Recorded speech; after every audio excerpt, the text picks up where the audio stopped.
Hey everyone, I'm back with another video. Today we're going to be looking at three puzzles. The first one's a good warm-up puzzle, which is a little tricky, but I think that most people could solve it. And the second two are more challenging, but I think they're aesthetically pleasing and also quite good as calculation exercises. So enjoy! Alright, in this video we're going to take a look at three different puzzles that I've created. The first two are on the easier side, but I think they're still interesting, and the last one's definitely more challenging. As always, feel free to pause the video before I show the solution. This one's white to move. Alright, the solution is bishop b7 check. I should note at first that other moves don't work. For example, rook e8 is a natural move trying to set up discoveries or bishop a6 checkmate. But black actually does have threats. In fact, knight d3 check, this pin here, forces king b1, rook h1, and now black is the one winning after bishop e1, rook e1, knight e1, black's up a piece. Instead, bishop d4 is a sensible try, hitting the a7 pawn indirectly after the knight would move. But black has the defense bishop e4, with the main point bishop takes c5, rook takes c2, king b3, and rook c5 with an equal position. So yeah, bishop b7 check is the only win. Now it's funny because there are 1, 2, 3 black pieces supporting the b7 square, but no matter which way you take, there's still an issue. Okay, you can only take with the knight or the bishop. If you take with the knight, then rook e8, knight d8, rook d8, king b7, rook d5. It's a funny way to give up a piece to get two. And now this would just be a winning position with the extra piece, of course. And bishop b7 is the other possibility. But by this weird geometry, we also have rook e8, bishop c8, rook c8, king b7, and rook takes c5, again with an extra piece. I just think this is a funny little idea. I actually saw something with almost the exact same idea, some composition many years ago, but unfortunately I can't really remember where I first saw that or who the composer was, but someone can let me know if they happen to know about that.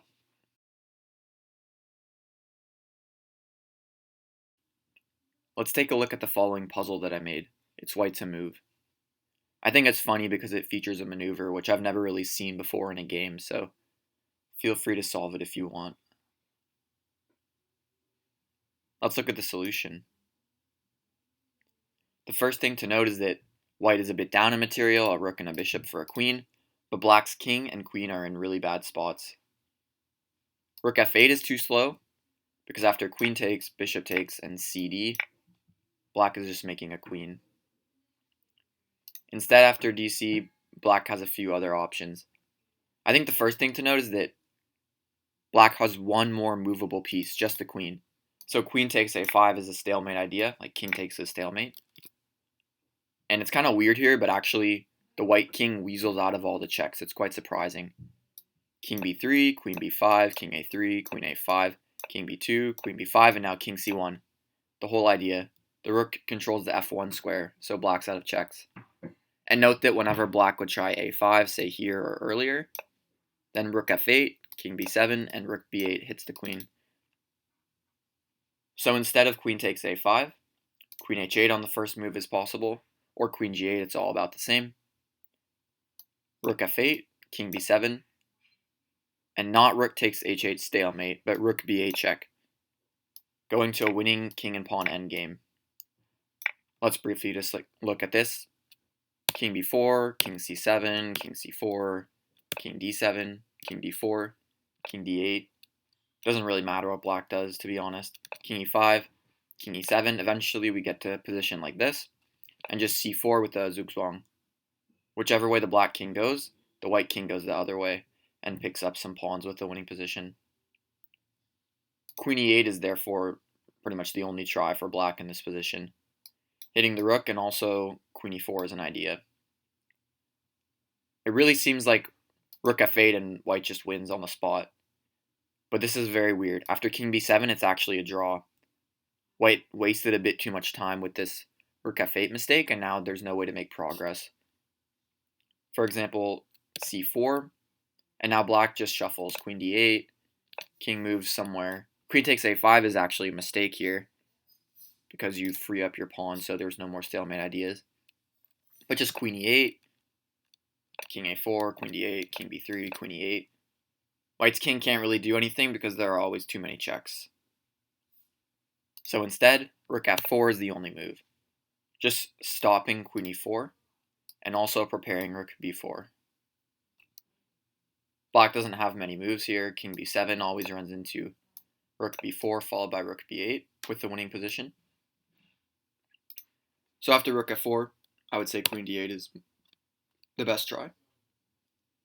And now white could play something like rook f2 or something. The computer might say there are other winning moves here, but all white's doing is just passing time, and eventually they're going to have to play rook b4. And now rook b8 is a huge threat, so this actually forces black's hand. Queen takes a5, the same idea from before. King b3. Now rook b8 is a gigantic threat, so queen d8 is forced. And now white comes back with rook f4. This is the whole idea. The a6 pawn is now movable, so there are no stalemate ideas. For example, king b7, rook f8, and black can't move the queen because it's checkmate, but if they can't move the queen, they just have a losing position. I think it's funny the way white went rook f7 to f4 to b4, gets black to take on a5, and then comes back with rook f4 and then all the way back up the f file. I think it's something of a boomerang, so I'm going to call it a rook boomerang. Let's take a look at one more puzzle which I've made. This is a pretty challenging middle game puzzle. White to move, feel free to try to solve it while I give you a couple seconds. Let's look at the solution now. So at first we note that black's bishop and queen are both hitting the f2 pawn. So there's some normal ways to try to stop this. For example, queen f6, supporting f2, and also trying to go bishop e7 and rook d8 mate. Doesn't work, however, on account of bishop c8.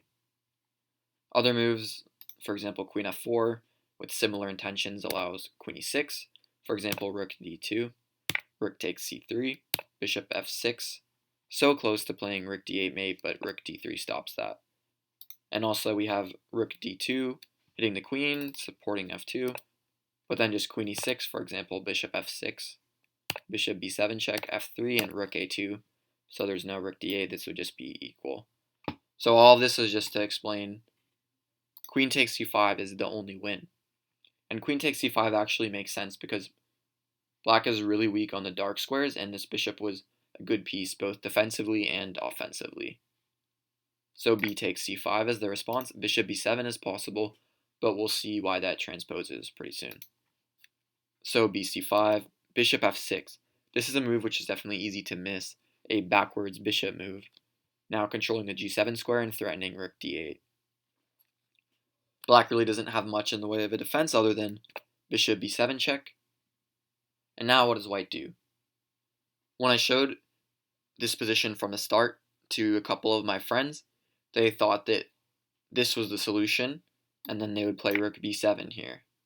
But this does not work on account of queen d5 check, bishop f3, and not queen b7, bishop b7, which white's probably winning, but queen d6, saving the queen and controlling the b8 square so there's no checkmate. For example, bishop e7, queen e5, and black is the one who's better here.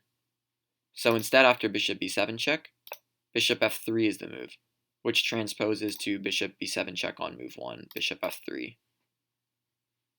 So bishop f3, black has nothing other than bishop f3, king f3, and black has one last trick, rook takes c3. And we don't take here because then f5 would give black's king some breathing room. Instead we play king to g2, and now there's really nothing. For example, rook g3, a couple more checks, king g3, queen b3 check, king g2. This is not the only move, but it wins easily. And now queen b8, rook d8, and white's just up a piece with the winning position. And actually this puzzle was inspired by a tournament game I had a few years ago, where in time trouble my opponent missed that I could do a queen sack and then play a very similar idea of like bishop d8 to f6, I think, and end up winning a piece. Alright, so that's the video. I really hope that you enjoyed some of these puzzles or that you got something out of them. And if they were, again, just too easy for you, then I think within the next few videos, I'm going to be uploading some of my really challenging ones. So feel free to take a look at those when I get them out soon. Bye.